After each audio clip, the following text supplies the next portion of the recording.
जाचे सुरतरु देह सुख चिंतित चिंता रे बिन जाचे बिन चिंतए धर्म सकल सुख दे। जाचे सुरतरु देह सुख, कल्प वृक्षों के सामने याचना करनी पड़ती है तभी वे कुछ देते हैं। चिंतित चिंता रैन, चिंतामणि रत्न के सामने भी कुछ मांगना पड़ता है तब जाकर के वो हमारे लिए इच्छित पदार्थ देता है। किंतु बिन जांचे बिन चिंते, धर्म एक ऐसा कल्प वृक्ष है, धर्म एक ऐसा चिंतामणि रत्न है, धर्म एक ऐसी कामधेनु गाय है जो बिना मांगे बिना सोचे ही हमारे लिए संसार के सारे सुखों को देता है। इसलिए हम ये भी कहते हैं धर्म करत संसार सुख, धर्म करत निर्माण, धर्म पंथ साधे बिना नर तिर्यंच समान। क्या कहते हैं कि संसार में यदि सच्चा धर्म प्राप्त कर लिया तो वो धर्म हमारे लिए संसार के सारे सुखों को तो देता ही है, किंतु उसके साथ साथ वो अंत में हमारे लिए अरिहंत और सिद्ध अवस्था के सुखों को भी देता है। धर्म के मार्ग पर चलने पर सारे सुख ही सुख है, धर्म ही केवल सुखों को दे सकता है। यदि धर्म मार्ग से भटक गए तो हमारे लिए अनंत चिंताएं हैं, समस्याएं हैं, आपत्तियां हैं, दुख है, दर्द है। धर्म मार्ग से हमारे लिए कभी नहीं भटकना चाहिए, धर्म मार्ग पर अड़िग रहना चाहिए। आचार्य श्री शांति सागर जी महाराज के सल्लेखना के दिनों के पद थे, क्षण थे। ऐसे समय में उनके जो अत्यंत निकट लोग थे वो निकट लोग जाकर के रोते हैं और रोकर के कहते हैं कि आचार्य श्री, आज तक तो हम आपकी छत्र छाया में जीते आए, आज तक तो हम आपके सानिध्य और आपकी प्रेरणा और निर्देशन में चलते रहे, किंतु आप ही चले जाओगे तो हम अनाथ हो जाएंगे, बेसहारा हो जाएंगे, फिर हम किसकी शरण में जाएंगे। आचार्य शांति सागर जी महाराज ने जो उत्तर दिया था बड़ा प्रासंगिक और चिंतनीय विचारणीय उत्तर था, वो आज हमारे लिए उत्तर काम आने वाला उत्तर। उन्होंने कहा कि देखिए स्वयं मैं किसकी शरण में हूं, तो सबने कहा कि आप तो भगवान की शरण में हो।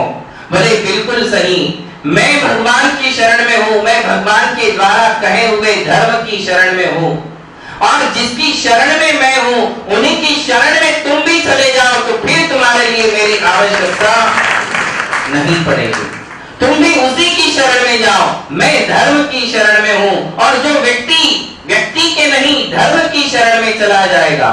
हमारे यहाँ व्यक्ति पूजनीय नहीं है, व्यक्तित्व पूजनीय है, धर्म पूजनीय है, धर्म शरण है, गुण शरण है। तुम भी धर्म की शरण में आ जाओ, तुम अपने आप को अब नहीं किसी भी जन्म में असहारा महसूस नहीं करोगे, तुम्हारा कभी अपने आप को अनाथ महसूस नहीं करोगे। जिस पर धर्म की छत्र छाया होती है वो व्यक्ति इस जन्म में नहीं हर जन्म में सुरक्षित हो जाता है। इसलिए धर्म की शरण में आ जाओ। आचार्य शांति सागर जी महाराज जितने श्रद्धावान थे उतने ही ज्ञानी थे, और जितने ज्ञानी थे उतने ही तार्किक थे, जितने तार्किक थे उतने ही चारित्रवान थे। उनका जीवन श्रद्धा, ज्ञान और चारित्र का बेजोड़ संगम था। कई लोग सोचते हैं कि शांति सागर महाराज को ज्ञान नहीं था, किंतु उनके ज्ञान की तो कोई सीमा ही नहीं थी। आज बहुत सारे लोग आचार्य शांति सागर जी महाराज को जीवनी को पढ़ते हैं, देखते हैं, और जब पढ़ने पर उन्हें ये दिखता है कि यहाँ तो मेरी मान्यता और महाराज की मान्यता नहीं मिलती है, तो वो कहते थे कि वो ज्ञानी नहीं थे। क्या बोल जाते हैं? क्योंकि शांति सागर महाराज आर्ष परंपरा के कट्टर समर्थक थे। आप उनके सल्लेखना की सीढ़ी देखिए, आज भी वो उपलब्ध है, उसमें आपके लिए नजारा दिख जाएगा कि वे कैसे आगम के प्रस्तुता थे, आगम के समर्थक थे। वे आगम के बाहर किंचित मात्र भी बात नहीं करते थे, और वे आर्ष परंपरा के समर्थन में सदैव बने रहते थे। उनकी उन बातों को देखते हुए कई लोग आज, कई साधु, कई विद्वान, कई लोग आज ये कहने में भी हिचकिचाते नहीं है कि शांति सागर महाराज को ज्ञान थोड़ा ही था, वो तो अज्ञानी थे। जो लोग इस प्रकार की बातें करते हैं उन्हें अपने पूर्वजों, अपने पूर्वाचार्यों के प्रति किंचित मात्र भी श्रद्धा नहीं है। जो व्यक्ति धर्म मर्यादा का उल्लंघन कर सकता है, जो व्यक्ति आगम की मर्यादा का उल्लंघन कर सकता है, वही ऐसी बातें कर सकता है। अन्यथा जो आगम के प्रति, भगवान के प्रति, धर्म के प्रति सच्ची श्रद्धा लेकर के चलेगा, वो आचार्य शांति सागर जी महाराज में एक भी खोट निकाल नहीं सकता। किंतु लोग तो सूर्य में भी खोट निकाल लेते हैं, निकालने वाले तो चंद्रमा में भी दाग देख लेते हैं, निकालने वाले तो धरती में भी कोई ना कोई कमी निकाल लेते हैं। निकालने को तो महावीर भगवान में भी खोट निकालने वाले लोग थे, किंतु ऐसे लोगों का कोई भविष्य नहीं है। ऐसे लोगों के लिए कौन सी गति होगी वे वही जानते हैं। जब वे जाएंगे, सड़ेंगे और फलेंगे, जब फल भोगेंगे तब उन्हें पश्चाताप होता है। हमारे लिए सूर्य के सामने जाकर कभी भी दिया बन करके जाना चाहिए। सूर्य के सामने अपनी बड़प्पन, अपनी बढ़ाई लेकर के कभी नहीं जाना चाहिए। आचार्य शांति सागर जी महाराज बड़े ज्ञानी थे। देखिए, उनके लिए प्रश्न किया गया कि 7 तत्वों और 9 पदार्थों में केवल जीव ही उपादेय है। उस समय भी ऐसी विचारधारा वाले लोग थे। नया नया पंथ चला था मुमुक्षुओं का, और वो लोग आकर के महाराज से बात करते थे कि बोले 7 तत्व और 9 पदार्थ हैं, उसमें तो केवल जीव ही उपादेय है, बाकी तत्वों से हमें क्या लेना देना। महाराज उनके इस प्रश्न का कितना सुंदर उत्तर देते हैं। महाराज कहते कि देखिए, जैसे कोई हीरे का दाना, हीरे की एक छोटी सी कणिका ज्वारी के ढेर में यदि गुम हो गई, ज्वारी का ढेर है और उसमें यदि हमारे हीरे का कोई दाना उसमें गुम गया है, तो हम कब तक ज्वारी में वो दाना ढूंढेंगे? जब तक वो हीरा नहीं मिलेगा तब तक ज्वारी को फेस करना ही पड़ेगा, ज्वारी को हाथ लगाना पड़ेगा, ज्वारी को देखना पड़ेगा, और जब वो मिल जाएगा फिर उसके बाद ज्वारी से हमारे लिए कोई प्रयोजन नहीं है। इसी प्रकार ये जीव तत्व 7 तत्व और 9 पदार्थों में भटका हुआ है, अनादि अनंत संसार में भटका हुआ है। जब तक वो शुद्ध आत्मा नहीं मिल जाती तब तक 7 तत्व उपादेय हैं, 9 के 9 पदार्थ उपादेय हैं। जिस दिन शुद्ध आत्मा मिल जाएगी उसके बाद आश्रव बंद संवर निद्रा से कोई प्रयोजन नहीं रहेगा। कितनी बढ़िया बात बताई। छोटा सा एग्जांपल, कई लोग कहते हैं हमें तो शुद्ध आत्मा की आराधना करना चाहिए, पूजाओं में क्या रखा है, दान में क्या रखा है, ये तो सब पुण्य की क्रियाएं हैं, ये तो व्यवहार है। क्या कहते थे? ये तो व्यवहार है। आचार्य महाराज उनके लिए तार्किक उत्तर देते थे और वे कहते थे कि देखो, जब तक किसी पेड़ पर फूल नहीं आता है तब तक फल नहीं आ सकता है। पहले फूल लगता है फिर फल लगता है। उसी प्रकार बिना व्यवहार के कभी निश्चय नहीं होता है। पहले व्यवहार होगा, उसी के बाद निश्चय नहीं मिलेगा। यदि आम चाहिए है तो आम के पहले किसका वेट करना पड़ेगा? मंजरी। बिना आम की मंजरी के आम आने वाला, बिना फूल के कभी फल मिलने वाला नहीं है। बस इसी प्रकार से बिना व्यवहार के निश्चय नहीं होता है।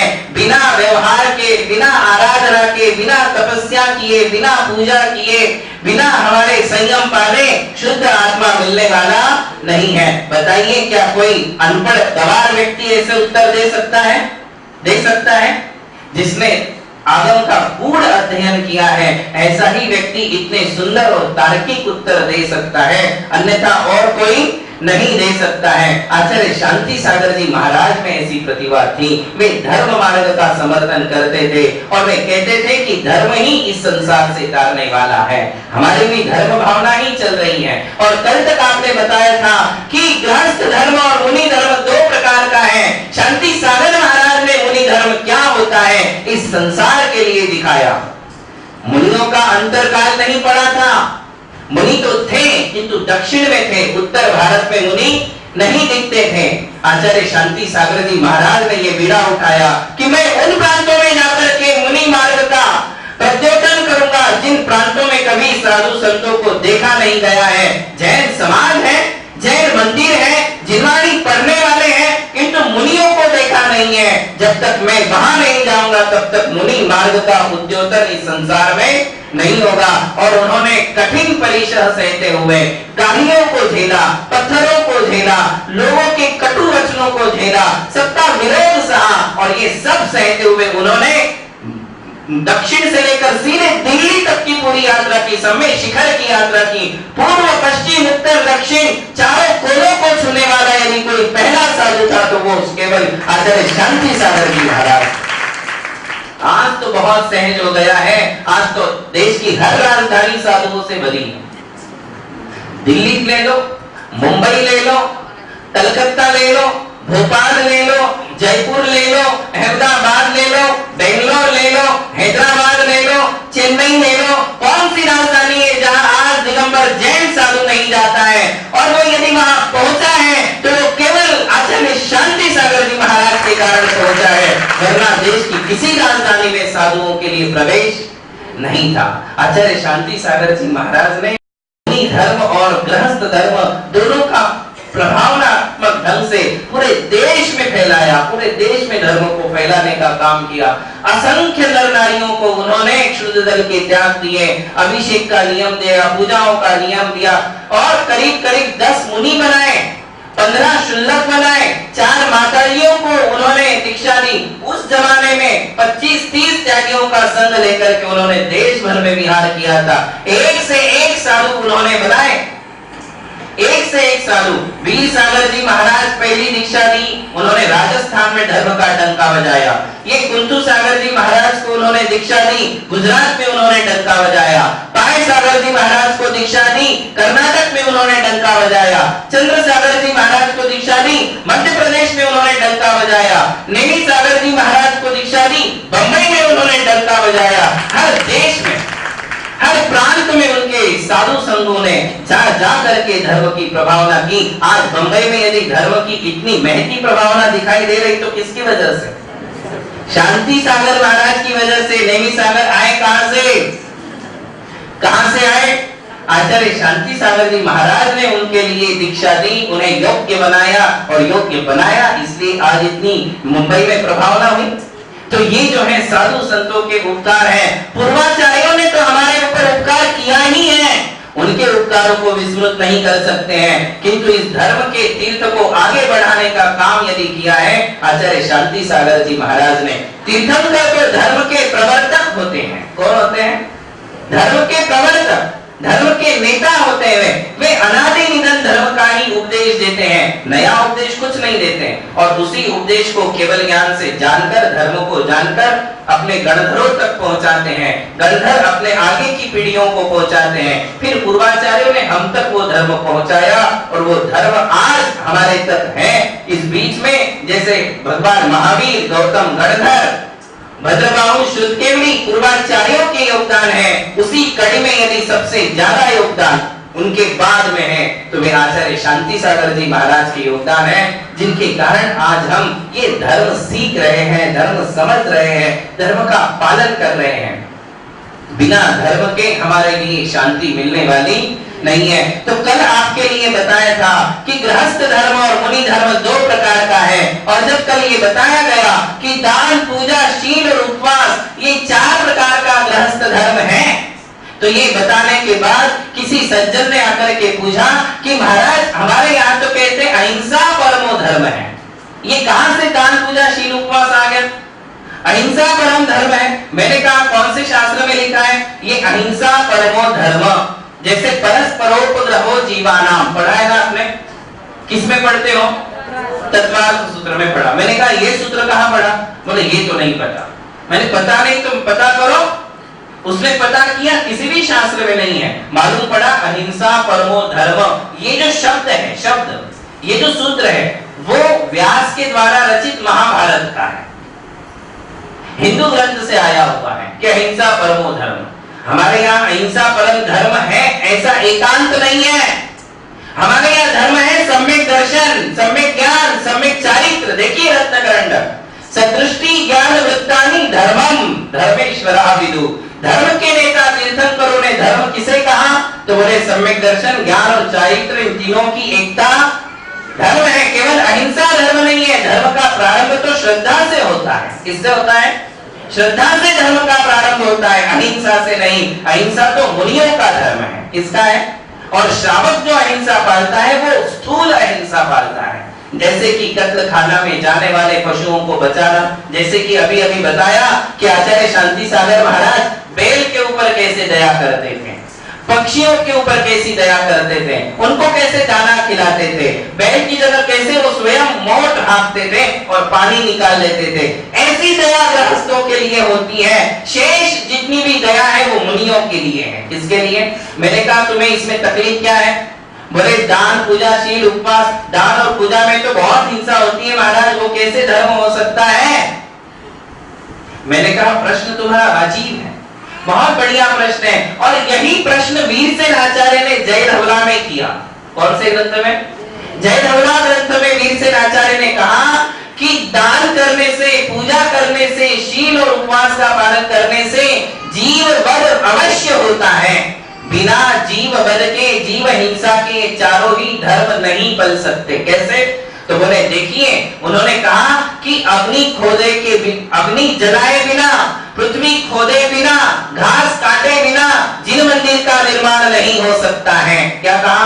ये जय धवला में लिखा है कि गृहस्थों का जो धर्म है, दान देना, पूजा करना, वो बिना हिंसा के संभव।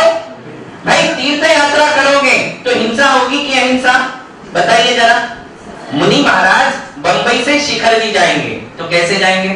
पैदल जाएंगे, दिन में चल के जाएंगे, इरिया समिति से जाएंगे, वहां तक ऐसे जाएंगे कि किसी भी जीव की हिंसा ना हो। आप कैसे जाओगे? कैसे जाओगे बताओ? तो तीर्थ यात्रा में हिंसा हुई कि अहिंसा हुई? दो में से एक बताओ। क्या बिना हिंसा के तुम तीर्थ यात्रा संपन्न कर पाओगे? अब सोचिए कि कितनी हिंसा होगी, कितनी हिंसा होने के बाद तुम्हारी तीर्थ यात्रा होगी? बताइए जरा। संख्यात असंख्यात अनंत जीवों की। कितनी जीवों की? उसमें पृथ्वी का एक, जल का एक, अग्नि का एक, वायु का एक, वनस्पति का एक, और इसके अलावा 2 इंद्रिय, 3 इंद्रिय, 4 इंद्रिय, पंचेंद्रिय जीवों की हिंसा है। और इन 6 काय जीवों की हिंसा के बिना गृहस्थ तीर्थ यात्रा कर सकता है क्या? नहीं कर सकता। हो सकती है? नहीं हो सकती। तो तुम्हारी तीर्थ यात्रा में केवल हिंसा ही हिंसा है। बराबर? छोड़ दोगे तीर्थ यात्रा? छोड़ दोगे क्या? इसके बाद देखिए, अभी आधी बात है, पूरी बात सुनना। इसके बाद तुम मुनियों के लिए चौका लगाते हो, चौका लगाते हो, उस समय क्या अहिंसा होती है कि हिंसा? क्या होती है? पानी छानने से लेकर रसोई बनाने से लेकर सटकाए जीवों की हिंसा होती है। कौन सी हिंसा होती है? 6 काय जीवों की हिंसा होती है। उसके बिना तुम चौका नहीं लगा सकते, उसके बिना तीर्थ यात्रा नहीं कर सकते। अब देखिए, जिन मंदिरों के निर्माण में तुम अपना पैसा लगाते हो, पैसा लगाते हो मंदिरों को बनाने के लिए, जीर्णोद्धार के लिए, नए मंदिर बनाने के लिए, उस मंदिर के बनाने में कितने जीवों की हिंसा है? सामान्य है? अरे असंख्यात जीव मरते हैं, लाखों लाख चिड़ियां मर जाती हैं, पूरा अनछने पानी से मंदिर बनता है, अग्नि जलती है, वायु का जीव मरते हैं, और इन लाखों 10 जीव और असंख्यात जीवों के मरे बिना मंदिर। तो बताइए, मंदिर बनवाना पाप है कि पुण्य है? बताइए जरा। मंदिर बनवाएंगे या नहीं बनवाएंगे?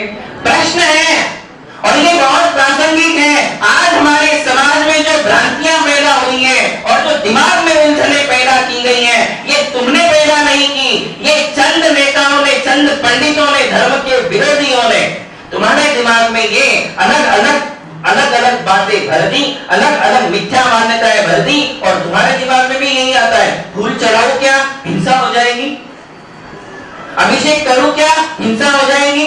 करूं या नहीं करूं? करूं या नहीं करूं? तुम्हें इतनी सी बातों में उलझा दिया गया, किंतु इन बातों पर नजरअंदाज कर दिया कि यदि पंचामृत अभिषेक करने से या फूल चढ़ाने से हिंसा हो जाती है और वो मुझे छोड़ना चाहिए, तो तीर्थ यात्रा तो उसके पहले छोड़नी पड़ेगी, नहीं छोड़नी पड़ेगी? बताइए जरा। पंचामृत अभिषेक में अष्टद्रव्यों में फूल, फल और धूप चढ़ाने से जो हिंसा होगी, उस हिंसा के सामने मंदिर बनाने वाली कितनी हिंसा है, तीर्थ यात्रा में होने वाली हिंसा कितनी है, और चौका लगाने में होने वाली हिंसा कितनी? जरा सोचिए। यदि इतना सा तुम्हें छोड़ना पड़ेगा, तो इससे ज्यादा जिसमें हो रही है वो तो पहले छोड़ना पड़ेगा, नहीं छोड़ना पड़ेगा? बताइए आप। और फिर मैंने उनसे कहा कि गृहस्थ का एक तो धर्म बताओ जिसमें अहिंसा है, एक धर्म बताइए, कोई भी एक, कि महाराज मेरा ये धर्म है जिसमें पूरी अहिंसा है क्या? कोई एक धर्म बताओ। तुम भगवान के दर्शन करते हो, मैं बिल्कुल छोटा सा एग्जांपल समझाया करता हूं। तुम भगवान के दर्शन करते हो, दर्शन करते समय तुम मुनियों का ध्यान करो। मुनि जब भगवान के दर्शन करते हैं, पंचांग नमस्कार करते, तो पीछे से क्या करते हैं? परिवार तुम करते हो, वहां हिंसा हुई कि अहिंसा? और मुनियों का दर्शन कैसे हुआ?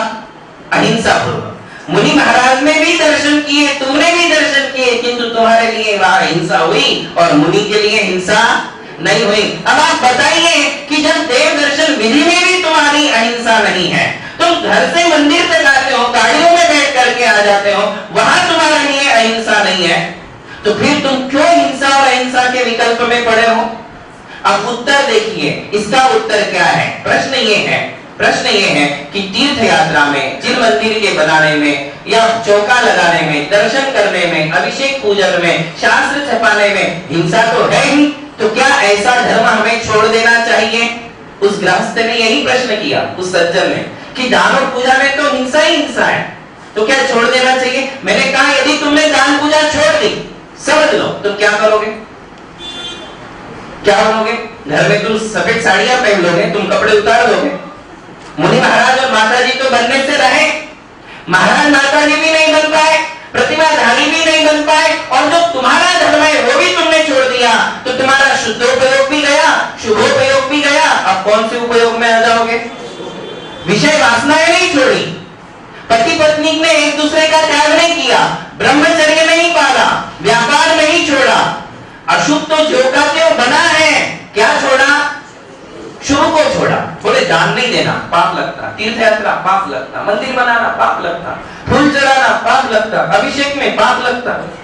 और जब सब में पाप लगता है तो तुम करोगे क्या? तो आचार्य श्री ने उत्तर दिया, आचार्य समंत भद्र स्वामी जी ने, कि गृहस्थ धर्म में निश्चित हिंसा है। क्या कहा? गृहस्थ का एक भी धर्म ऐसा नहीं है जिसमें हिंसा नहीं है। तो फिर क्या करें? बोले कुछ नहीं, जो कर रहे हो वही करो।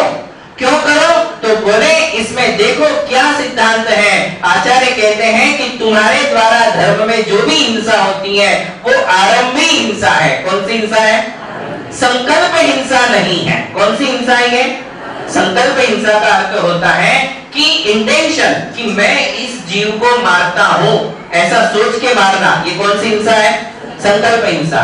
और आरंभ हिंसा का मतलब है कि जिसमें जीव को मारने का संकल्प नहीं है, संकल्प है धर्म करने का, संकल्प है अभिषेक पूजा का, तो उसमें जो हिंसा होगी वो कौन सी है? आरंभ हिंसा। तो बोले इसमें फायदा क्या?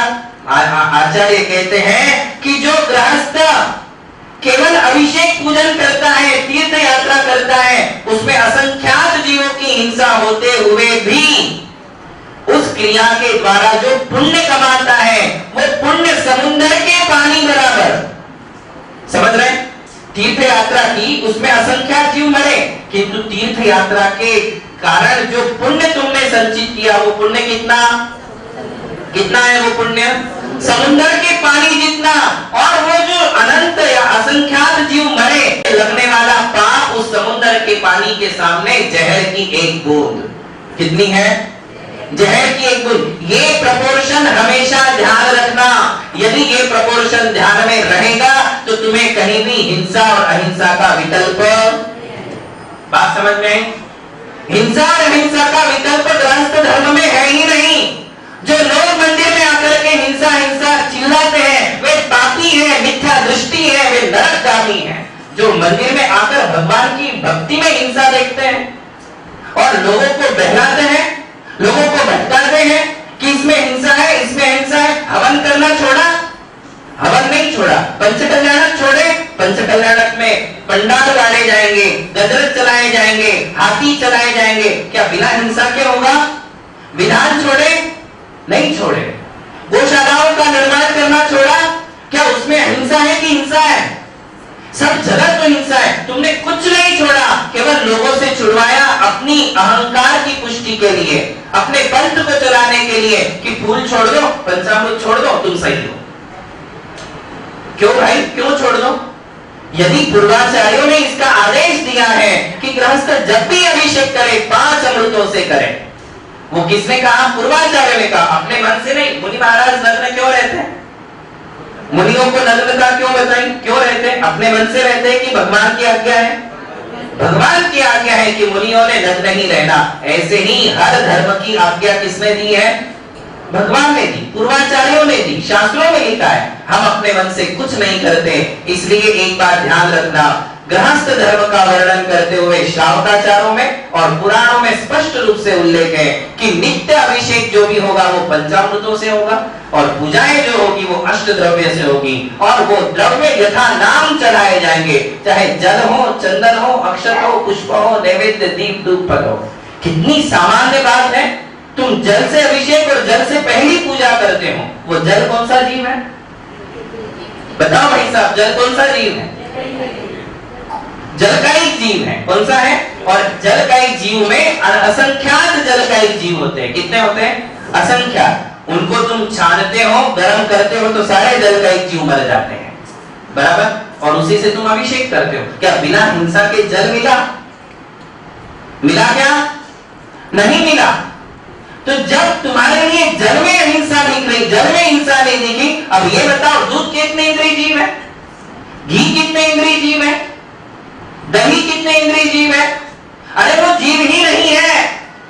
अनार का जूस कितने इंद्रिय जीव है क्या जीव? पता ही नहीं तुमको। अरे जल के अलावा पंचामृत अभिषेक में एक भी जीव नहीं है। केवल कौन सा जीव है? जल जीव है। और जल को तो हमने संभाल लिया, दूध को छोड़ दिया, दही को छोड़ दिया। बात ध्यान में रखिए, हो सकता है कई लोगों को लिए नया विषय हो, बचपन से कभी देखा सुना ना हो, ऐसा हो सकता है। किंतु हमने जो बचपन से देखा, बचपन से सुना, वो धर्म नहीं है। धर्म क्या है? जो जिनवाणी में लिखा है। क्या है? जो जिनवाणी में लिखा है वही धर्म है। धर्म किसी प्रांत से जुड़ा हुआ नहीं है। आज आचार्य शांति सागर जी महाराज की जयंती है। एक संदर्भ आपके सामने रखता हूं। पंडित सुमेर चंद जी दिवाकर, जिन्होंने चारित्र चक्रवर्ती ग्रंथ लिखा है, अब सबके लिए दिया। तो सुमेर चंद जी दिवाकर सिवनी के रहने वाले थे। कहां के? परवार जाति के थे और सिवनी के रहने वाले थे। वे आचार्य शांति सागर जी महाराज के भक्त थे, जुड़े हुए थे। आचार्य श्री इधर पूरा देश का विहार करके वापिस महाराष्ट्र में आ गए और वे आते रहते थे। कौन? ठीक से सुनना, पंडित सुमेर चंद जी महाराज के पास आते रहते थे। एक दिन ऐसे ही अभिषेक चल रहा था। आचार्य श्री रोज शांति सागर महाराज प्रतिदिन पंचामृत अभिषेक देखते थे। ये उनका नित्य क्रम था, ये प्रसिद्ध है, ये उनकी सीढ़ी में भी है, ये उनके चारित्र चक्रवर्ती ग्रंथ में भी है।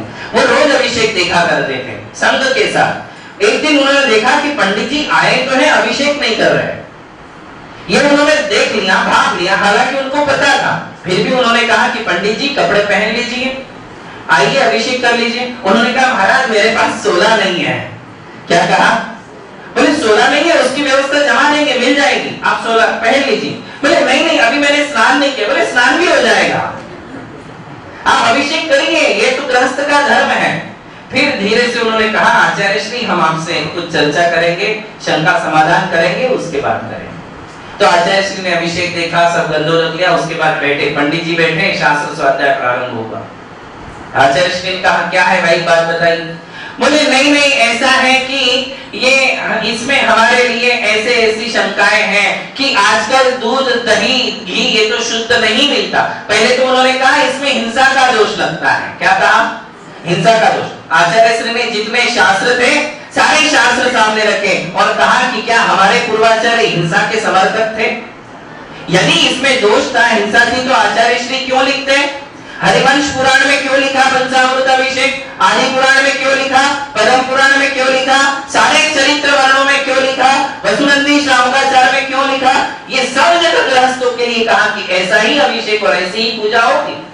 तो फिर तुम्हें क्या लग रहा? और फिर यही जो मैंने आपसे कहा कि गृहस्थ धर्म में अहिंसा कहाँ है, ये एक उनका टॉपिक क्लियर कर दिया। फिर उन्होंने कहा कि आजकल दही दूध शुद्ध नहीं मिलते, जैसे कि आज भी यहाँ के तथाकथित लोग बोलते, गोरेगांव के बोलते दूध दही शुद्ध नहीं मिलता।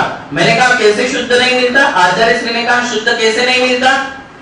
महावीर भगवान की वाणी है कि पंचम काल के अंत तक धर्म रहेगा, मुनि धर्म भी रहेगा और गृहस्थ धर्म भी रहेगा। और जब धर्म जीवंत रहेगा तो धर्म को पालन करने वाले सारे संसाधन पंचम काल के अंत तक मिलेंगे। किसने कहा शुद्ध नहीं मिलता? क्या दूध और दही गाय और भैंस के अलावा और कोई देने लगते हैं? अरे गाय ही तो दूध दे रही, भैंस ही तो दूध दे रही है। यदि तुम वहां तबेले में जाकर के शुद्धि पूर्वक निकाल के लाओगे तो फिर दूध इससे और शुद्ध क्या होता है? किसने कहा? बताइए, अपने मन से पूछिए, क्या शुद्ध नहीं मिलता? और नहीं मिलता तो मुनि महाराज को क्यों पिलाते हो? मुनि महाराज के लिए आहार जल शुद्धि बोलते हो ना? बोलते कि नहीं कि हे स्वामी आहार जल शुद्ध है और उसमें तुम दूध पिला रहे, घी खिला रहे, दही खिला रहे, मट्ठा खिला रहे, शक्कर बुला दे रहे, नहीं दे रहे तो बताइए। और मुनि महाराज को शुद्धि का चाहिए तो शुद्धि का देते कि नहीं? जब तुम मुनियों के लिए कर सकते तो भगवान के लिए क्या तकलीफ है? ये तुम्हारा बहाना है। क्या है? बहाना है। कई लोग ऐसा होते हो, खुद तो देखो कैसे दूध डकारते हैं, चाहे वो कोई गृहस्थ हो, व्रती हो, साधु हो, सब लोग दूध पी रहे हैं। भगवान के अभिषेक में बोलते दूध शुद्ध नहीं मिलता, फिर तुम क्यों पीते हो? तुम क्यों दही ले रहे, क्यों मट्ठा पी रहे? कितनी झूठी बातें हैं, कितनी भटकाने वाली बातें हैं। केवल अपना अहंकार प्रदर्शन है, उसको चलाना है कि मैंने जो मान लिया वही सही है। आचार्य शांति सागर महाराज ने सुमेरचंद जी दिवाकर के लिए कहा तो दूसरे प्रश्न में भी फेल हो गए। पहला क्या कहा उन्होंने? हिंसा। दूसरा कहा अशुद्धि, दोनों में फेल हो गए। तीसरा उन्होंने बात कही कि महाराज हमारे यहाँ तो ऐसा ही चलता है। तीसरा ब्रह्मास्त्र छोड़ा। किसने? सुमेरचंद जी ने। बोले हमारे इतने तो होता ही नहीं, हमारे यहाँ तो होता ही नहीं, हमने कभी देखा ही नहीं। महाराज ने उनके लिए जो उत्तर दिया वो आज के हर विद्वान के लिए, हर साधु के लिए विचारणीय और प्रासंगिक है। महाराज ने कहा पंडित होकर के अपने प्रांत की बात करते हो तो फिर आगम की बात कौन करेगा? तुम पंडित हो और तुम अपनी क्षेत्रीय परंपरा की बात करते हो तो आगम परंपरा की बात कौन करेगा? अरे ये गृहस्थ बोलते, तुम तो पंडित हो, तुम पंडित होकर साधु होकर के प्रांतीय और क्षेत्रीय परंपराओं में उलझे हुए हो, तुम्हारे लिए आगम की बात करना चाहिए। किसकी करना चाहिए? और ये आंसर जैसे ही सुमेरचंद जी के लिए मिला, सुमेरचंद जी के होश उड़ गए। उन्होंने कहा कि मैं तो मिथ्यात्व में पल रहा था, आचार्य श्री ने मेरी दृष्टि उघाड़ दी और उन्होंने सोचा कि आगम में यदि यही वर्णन है तो मैं आज से आगम को ही स्वीकार करूंगा। सिवनी जाकर उन्होंने अपने पूर्वजों ने जो मंदिर बनाया है सिवनी में, दिवाकर फैमिली ने, उस मंदिर में जाकर मीटिंग ली। मीटिंग लेकर आचार्य श्री के सारे तर्क रखे, शास्त्र रखे और रख करके कहा कि देखो ये आगम है और यदि यही सत्य है तो हमारे लिए अपने मंदिर की ये परंपरा बदलना चाहिए। सिवनी जाकर के उस दिन से उन्होंने जो पंचामृत अभिषेक प्रारंभ किया, आज दिन तक सिवनी में वहां पंचामृत अभिषेक होता है। इसे कहते हैं सम्यक। क्या कहते हैं? यदि हमारे लिए गुरुओं के द्वारा सत्य का दर्शन कराया गया है, यदि शास्त्र दिखाया गया है और तुम्हारे पास तो कोई शास्त्र है ही नहीं।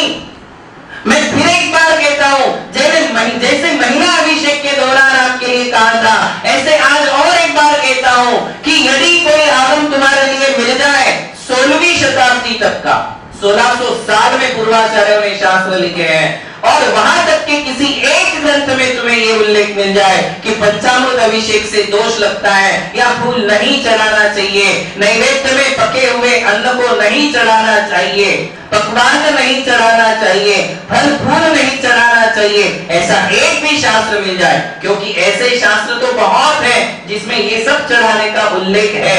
एक नहीं, दसों शास्त्र है, 20 शास्त्र है, 25 शास्त्र है जिसमें इसका उल्लेख है। किंतु एक भी शास्त्र यदि तुम्हें मिल जाए तो लाओ रखो। क्यों बोली जनता को भटकाते हो? विद्वान बन करके तुम यदि मीडिया के माध्यम से लोगों को ऐसे भटकाओगे तो लोग तो पहले ही भटके हैं, पहले ही मिथ्यात्व में अटके हैं और तुम ऐसी बातें करोगे तो लोग और भटकेंगे। हमारे लिए सत्य पथ दिखाना चाहिए जो जिनवाणी में लिखा है। यदि तुम जो कुछ भी बोल रहे हो शास्त्र दिखाओ कि देखो इस शास्त्र में लिखा है।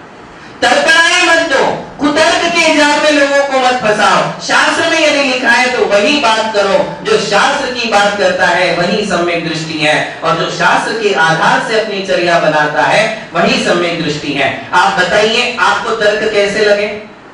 मैंने कहा कि तुमको पंचामृत अभिषेक और फूल चढ़ाने में इतनी दिक्कत जा रही है तो तुम तीर्थ यात्रा छोड़ोगे क्या? फिर तीर्थ यात्रा क्यों नहीं छोड़ी तुमने? वहां कैसी क्या हिंसा चल जाती है, मंदिरों में कैसे हिंसा चल जाती है निर्माण में, और फिर अपने चौके में कैसे हिंसा चल जाती है, ये सब छोड़ना पड़ेगा ना। ये तो बड़े बड़े हैं, पंचकल्याणकों में कितनी सारी हिंसा होगी, उसके बिना वहां हिंसा शब्द का प्रयोग करना ही अज्ञानता है। क्या है? अरे तुम हिंसा शब्द का प्रयोग करके जिनेंद्र भगवान का अपमान कर रहे हो, तुम उनकी आराधना का अपमान कर रहे हो, क्योंकि उनकी आराधना में यदि आरंभ हिंसा हो रही है तो उसकी तरफ ध्यान ही नहीं देना चाहिए, क्योंकि उसके बिना तुम एक कदम भी नहीं चल सकते हो। चल सकते हो? देखिए, और एक सिंपल एग्जांपल दिया है शास्त्रों में। एक मछुआरा दिन भर मछली को जाल में फंसाने के लिए बैठता है, दिन भर। किसके लिए बैठता? कि जाल में कोई मछली अटक जाए, और एक भी नहीं अटकती तो उसको कौन सी हिंसा का दोष लगा? संकल्प हिंसा का। उसको पूरा पाप लगा, क्योंकि उसको मछली मारने का संकल्प था। और एक किसान ने दिन भर किसानी की, दिन भर किसानी करने के बाद असंख्य जीव मरे, तो भी उसके लिए संकल्प हिंसा का पाप, क्योंकि उसके उद्देश्य में जीव वध का संकल्प ही नहीं था। उसको तो केवल फसल काटना था, उसको तो केवल खेती करना है, वो उसका संकल्प। इतना जमीन आसमान का अंतर है। वही बात धर्म मार्ग में है। और तुम्हें हिंसा से इतना परहेज है तो आओ दीक्षा ले लो, बढ़िया है। अहिंसा धर्म का पालन करो। अहिंसा का पालन केवल इस संसार में कौन कर सकते हैं? साधु संत ही कर सकते हैं। और व्रती अपने लेवल पर अहिंसा का पालन कर सकते। गृहस्थ के लिए हिंसा या अहिंसा का कोई विकल्प है ही नहीं। तुम्हारा एक ही विकल्प है, मुझे भक्ति करनी है। क्या करना है? क्या करना है? मुझे भक्ति करनी है। और भक्ति कैसी करनी है? जैसे शास्त्रों में लिखी है। कैसी करोगे? मुनि महाराज को अपनी चर्या कैसी करनी है? तुम तो फटाक से मूलाचार लेके आते हो। देखो महाराज, मूलाचार में ऐसा लिखा है, और फिर आप ऐसे कैसे कर सकते हो? मुनि को मूलाचार दिखाते हो, तुमको श्रावकाचार कौन दिखाएगा? है? तुम अपनी मनमानी करते हो। साधु ने मूलाचार के अनुसार करना, और तुम अपने मन से चलोगे। जो मन से निर्णय लेगा कि मुझे ये करना है या नहीं करना, वो मनमानी करने वाला है, मिथ्या दृष्टि है। और तुम यदि अपनी भक्ति का ढंग कैसे होना चाहिए ये शास्त्रों से लोगे, तो फिर तुम सम्यक दृष्टि रहोगे, सम्यक दर्शन बना रहेगा। ये हमारी जो है धर्म भावना थी। धर्म भावना के दरमियान आपके लिए समझा गया। आज योगायोग था, धर्म भावना और आचार्य शांति सागर जी महाराज की पुण्यतिथि, तो हम यहाँ धर्म भावना का समापन करते हैं। लास्ट की दो पंक्तियां थी, इनका चिंतन बार बार कर श्रद्धा और धरना, मंगत इसी जतरते एक दिन भवसागर करना। इस भवसागर से यदि पार होना है तो इस धर्म भावना का चिंतन करें, धर्म भावना का पालन करें, 12 भावनाओं का सार निकालने की कोशिश करें, और अपने जीवन में जितना ज्यादा धर्म किया जा सकता है उतना ज्यादा धर्म करें, भक्ति करें, सेवा करें। मिथ्या मतों में, मिथ्या तर्क कुतर्क की धारणाओं को छोड़े, उनको तिलांजलि देकर के हमारे लिए केवल एक जिनेंद्र भगवान के द्वारा प्रणीत या तो मुनि धर्म का पालन करना है या तो गृहस्थ धर्म का पालन करना है। जैसा जिनेंद्र भगवान ने कहा वैसा ही मुझे करना है। ऐसा धर्म तुम्हारे लिए संसार से पार कर देगा, वो तुम्हारे पार लगावे। ये 12 भावनाएं आपके लिए भले आपके चिंतन में, आपकी सोच में, आपकी वाणी में, आपके व्यवहार में, आपकी मान्यताओं में आमूलचूल परिवर्तन आ जाए, और जिनेंद्र भगवान के द्वारा प्रदर्शित मार्ग आपके लिए मिल जाए, ऐसी भावना व्यक्त करते हुए अपने 2 शब्द को विराम दें। महावीर भगवान की